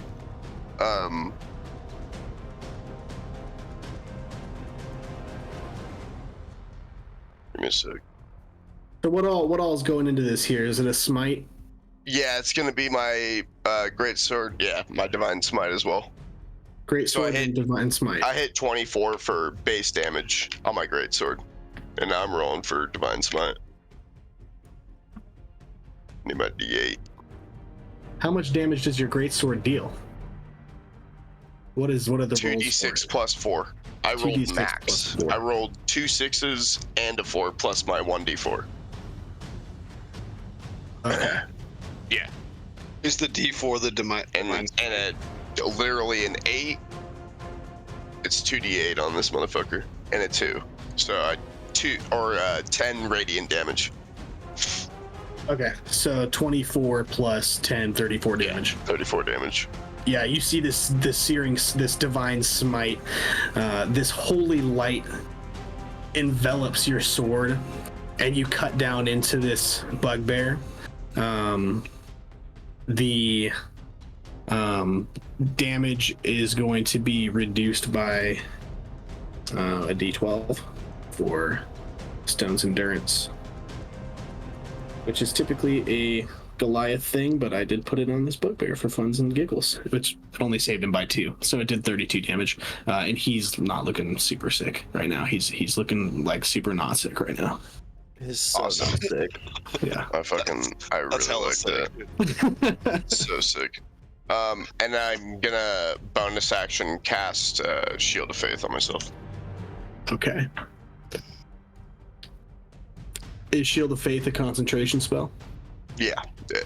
My guidance would have ended by now, I feel like, anyways. As Oh yeah. No, I just keeping track in my own mind over here. Yeah. No, you're good. All my other concentrations are broken. So. Keep in mind that if you do want to cast Hunter's Mark, then your Shield of Faith is going to go down. Yep. Oriel, it's up to you again. You are just inside the wood line. You've got a goblin about 5-10 feet away from you. Behind him, another one coming in hot. And beyond him, about 20-25 feet away, is the third goblin who just tried to shoot at you with a slingshot, but missed. Okay, I'm gonna peek around this tree that I'm half cover behind, and I'm gonna start backing away as I draw up my staff, and I'm gonna cast a magic missile at the 2nd level. And I'm gonna shoot 4 of these beams, 2 at the one in front of me, and 1 on the other 2 goblins. Okay. So I'm gonna roll damage on the first goblin who's close to me. Fuck yeah, that's 10 damage on the goblin in front of me. Nice. Goblin behind him takes... Fuck, that's 3 5s in a row. Goblin behind him takes 5. The third goblin is gonna take 3. So 10, 5, 3. Yeah, the first goblin takes these magic missiles, and you see like bullet wounds.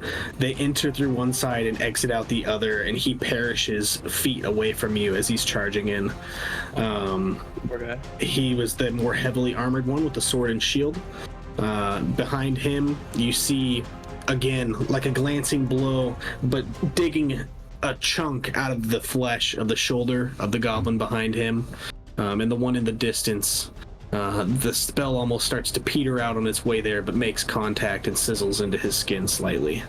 Beautiful. 1 goblin down. I'm gonna use 2 sorcery points, and I'm going to use meta magic to quicken quicken my spell. I'm gonna shoot another, as a bonus action, another second level magic missile, and I'm gonna shoot 4 of these missiles as I'm kind of strafing around the battle scene. Well, before you do that, I Damn. seem to remember you rolling a nat 1 recently. So go ahead and give me a wild magic surge. Fuck. I'm aiming for the bugbear. Oh my god. This shit's scary.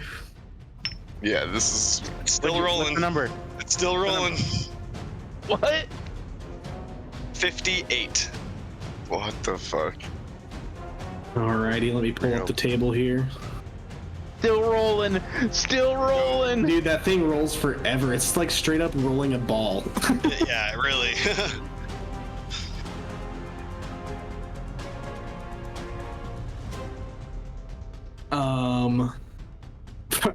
This says 57:58. For the next minute, any flammable object you touch that isn't being worn or carried by another creature bursts into flame. Fuck. So basically, all of your clothing just bursts into flame on you. Fuck. God. I'm gonna just hit the deck and start fucking rolling around. Fuck. Roll. Fuck. Ah! Shit. Mid battle, I'm on fucking fire, rolling around on the ground. The way I'm gonna make this work, since it's just clothing, is at the start of your next turn, or if this battle concludes before then, you're just gonna take 2d6 fire damage, whatever comes first. But it'll come back around to you before that happens. That's fucking. That's my. I've rolled Wild Surge a few times between a couple campaigns, and that's by far my favorite one that's happened. Until my next turn, was that the deal? Until your next turn, you are currently rolling around on the fire. Oh fuck. Okay. That puts it at the second goblin. And he is the one that was sort of right behind the first that took 5. He is going to see you struggling on the ground in fire. He's going to run over and just try poking at you with his long sword that he's got. Does he touch me? Well, we'll have to see, don't we?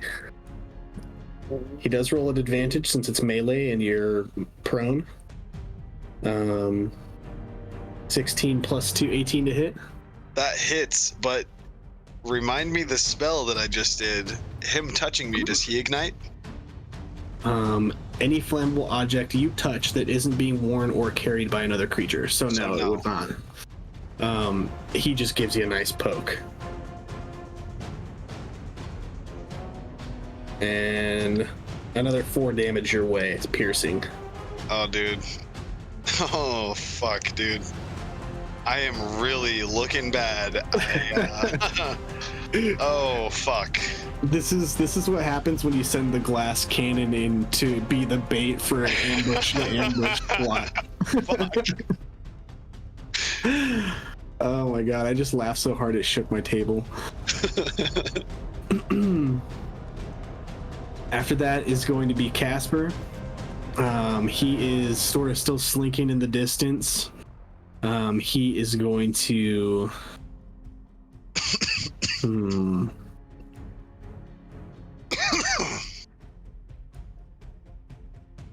He's going to...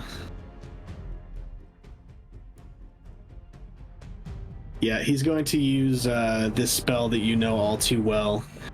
And for a moment,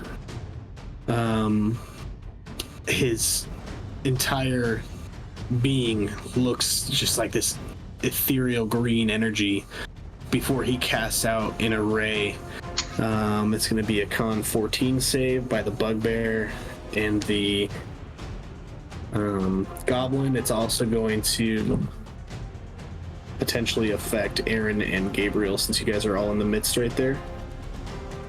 Con 14 save for Aaron and Gabriel. What's it? Con 14.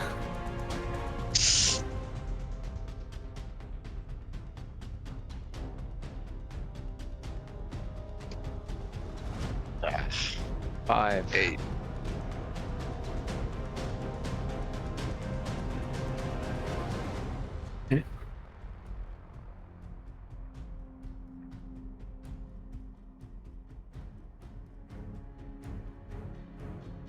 Oh, actually, no. This is just a ranged spell attack against a target. So. Oh, okay. We're good then. Yeah. So never mind on that. This is just against the bugbear then. Cool. And he does not roll high enough to make a hit. Next up is going to be the bugbear, who is going to look down at both of you guys. He is going to use a brutish attack on Aaron. No, actually, he's going to do that. Yeah, probably on Aaron, because Aaron is the one who just hit him, and he's got blood dripping down from his side.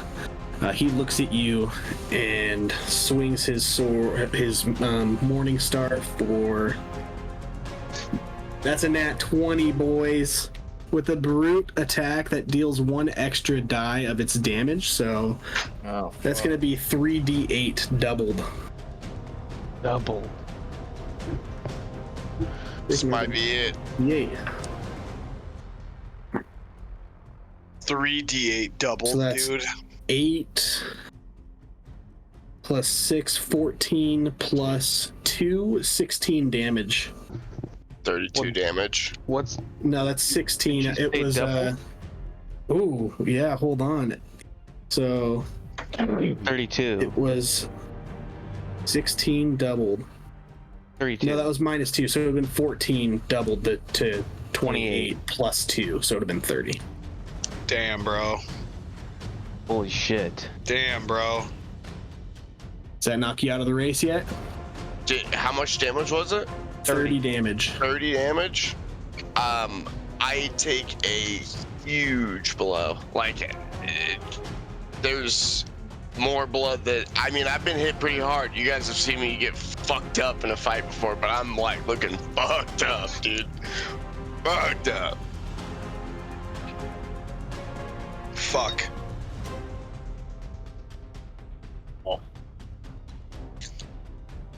Oh, I love when I finally get to crit one of you fuckers. Yeah, I'm gonna roll. It never happens for me, dude. I keep forgetting when I get hit. I gotta roll for Yeah, concentration. you gotta roll a con save for concentration.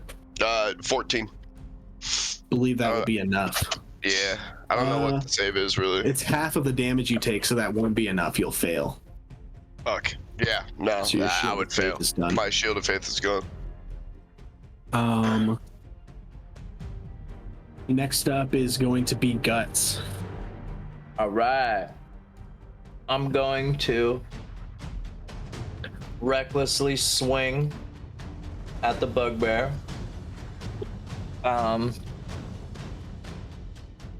And you'll see this swirling like energy along with some red lightning along my blade as I swing.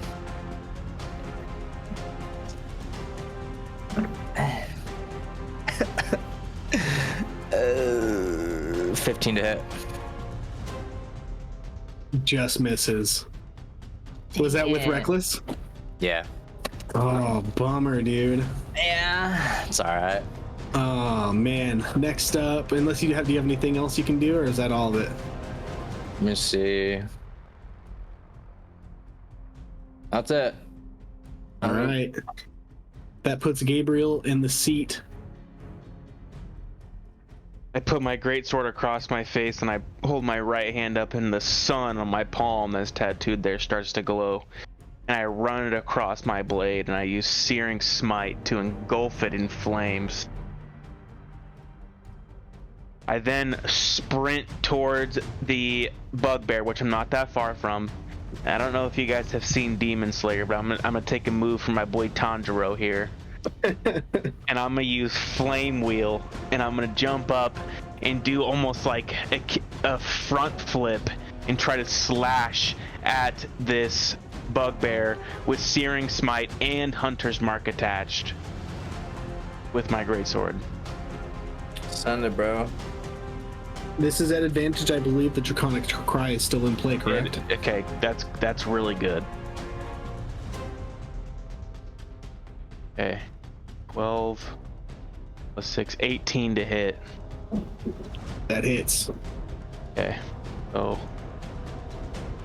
That hits. Roll me some damage. Okay, 16 plus an extra d6.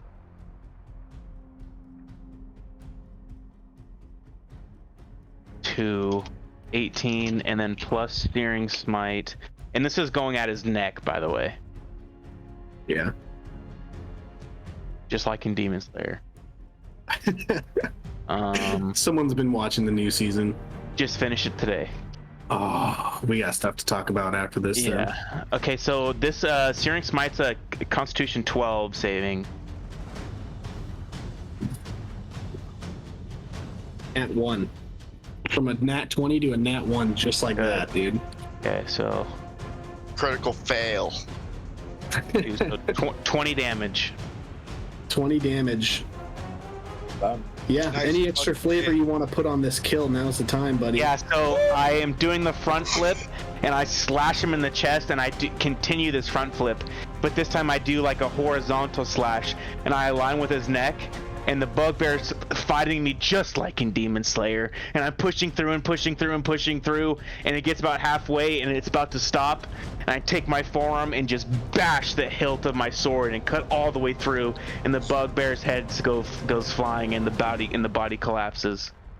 And at this point, that was sick. The rest of the goblins immediately turn tail and book it the fuck out of there. You better run! I'm still on fire. Yeah, go ahead and roll me your 2d6 fire damage. I have to roll them? Fuck, dude. Yeah, I've been rolling low damage, so you get to roll damage for it. I'm gonna roll my DBZ dice. Yeah. DBZ dice.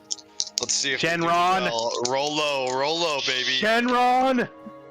A 1 and a 4, biatch. 5 more damage.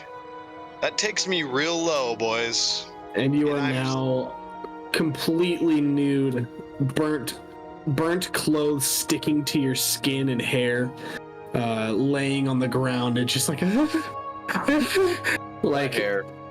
Yeah, exactly. But before we get to you role playing that moment, Gabriel. Yes. As you sliced through the head of that bugbear, you noticed that some of the blood started to coalesce into the mithril make of your new greatsword, and you feel life being pumped into you. Oh, lifelink! A little bit of lifelink on that blade, buddy. I was telling you, good things come with time. So I'm gonna roll this first one, but every time you kill with your new greatsword, you get 1d6 plus 1 health back. Fuck yeah!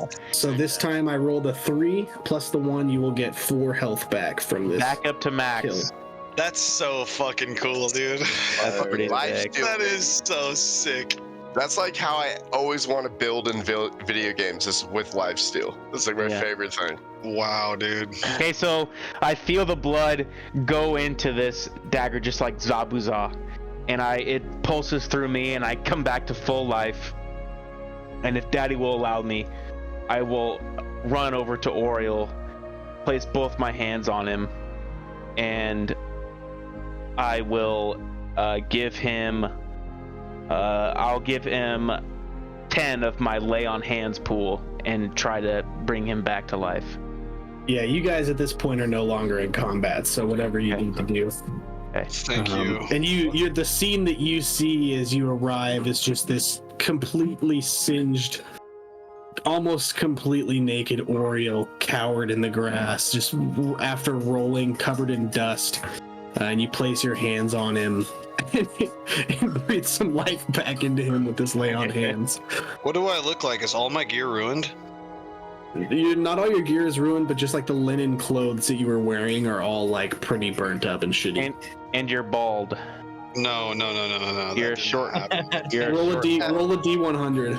You're a short little bald bitch. If you get a 1 on the D100, you're bald from this. Still rolling. 59. We could have been so lucky. That's over 50. I have my luscious mane still. Good. A little bit of burnt tips, but yeah, your hair is still there. Yeah, my robes are gone, and I am just adorned in my leathers.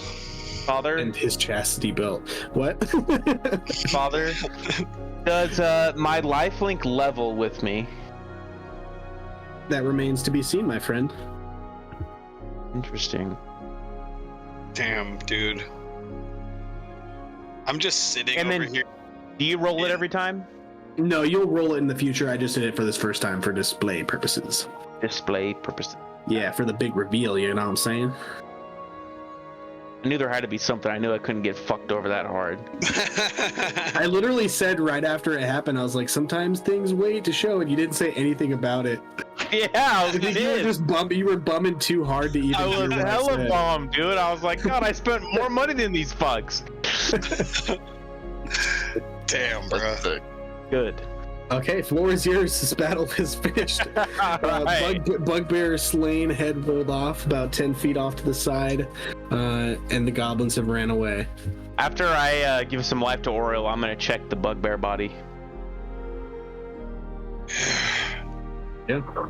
Yeah, you go over and he's sort of just got this, like I said, sort of like leather kilt on, but sort of tied to one hip. You find a small pouch with about 350 gold in it. Okay. Nice. I'll look in the caravan, see what's in there. Yeah, you do find some supplies, some food. You actually find some like fresh fruits, some fresh produce.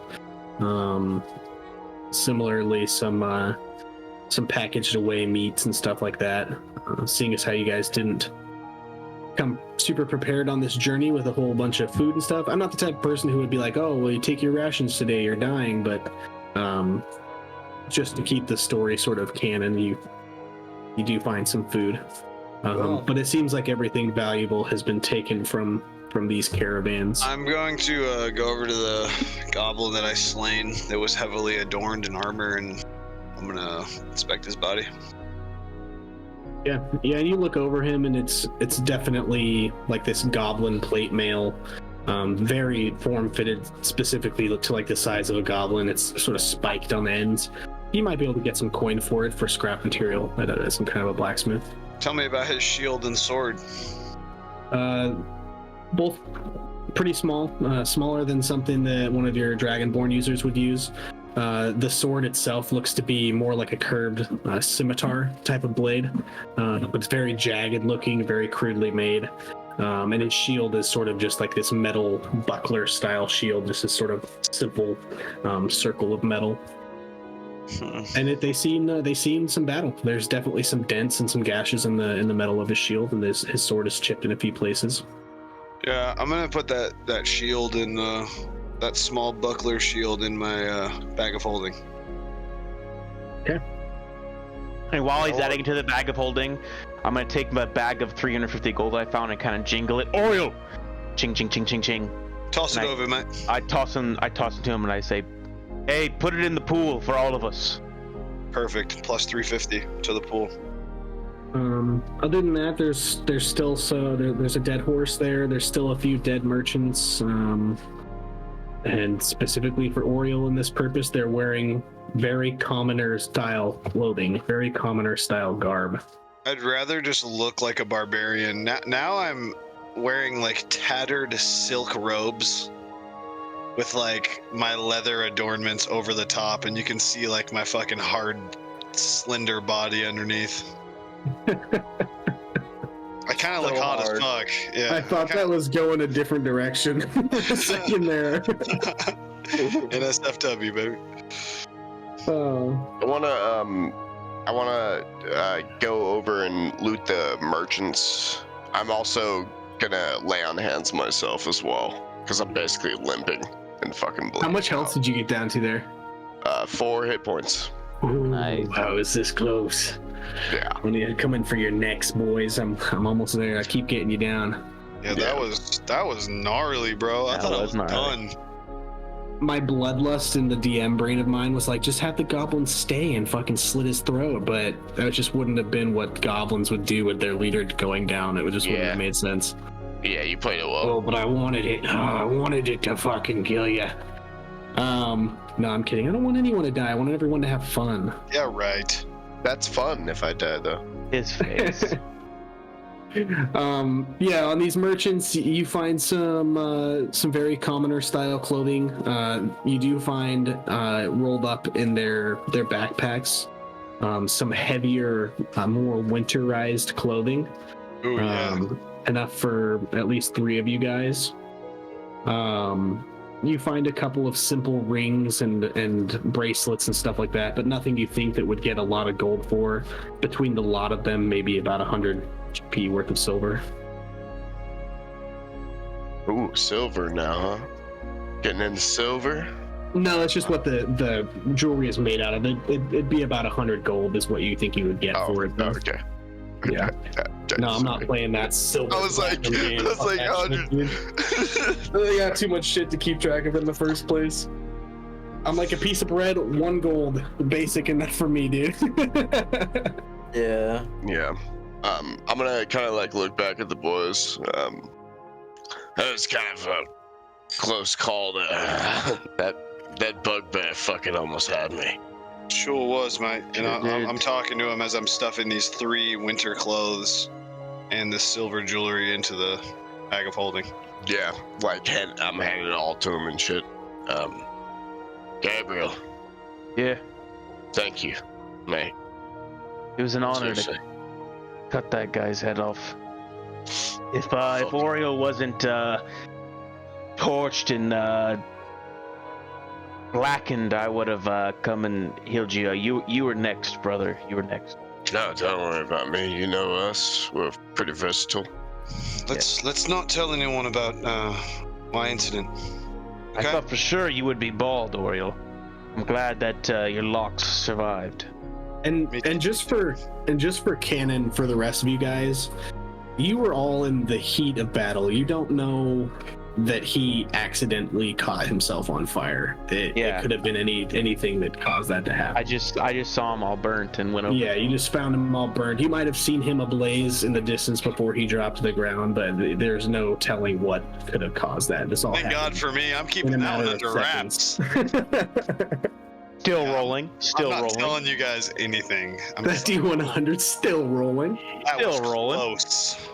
Oof. All right. And we're just a couple minutes early here, but I think with the conclusion of that battle, unless there's any roleplay you guys want to get out of the way here, I think that's a great spot to end it. I think so I'm too. visibly bummed. That's it. You didn't get the kill, you're visibly bummed. Haven't killed anything in a minute, yeah. Hey, if it wasn't for that scream, I would have been fucked. So, actually, we could probably chat out off stream. I just got some DM questions. Okay. Yeah, hit me up with those. Hey, if anybody is still sticking around 2 hours later, thank you so much for hanging out with us while we played our session of D&D this Monday. Yeah, thank you. We've been having such a blast. And to give you guys an idea, we've been playing D&D together for quite some time now, a little over a year, I think.